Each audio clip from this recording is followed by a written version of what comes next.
Let's have a look at some of the wine trends in the Nordic countries. Let's start with sparkling wine. For a long time, Nordic countries were very enthusiastic cava drinkers, so sparkling wine from Spain was one of the top-selling sparkling wines. However, these days, Prosecco from Italy has taken over, and as a most recent change, we've started to drink a lot of French cremants. Obviously, these cremants serve as a great value sparkling wine if you compare that to champagne, which, on the other hand, we still in the Nordic countries love to drink.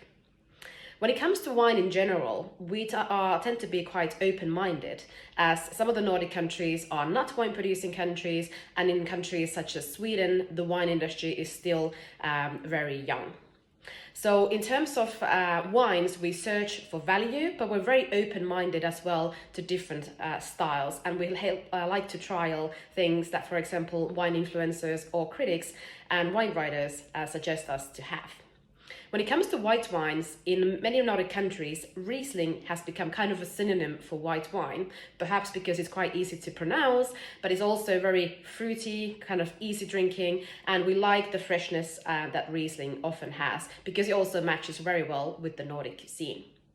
For red wines, we've for a long time looked into Italy, and whereas before we loved the kind of really jammy, fruit-driven wines of Veneto, and especially Ripassos can be quite concentrated, we nowadays tend to look into more wines from Piedmont, where especially Barbera has become one of the popular wines in our countries.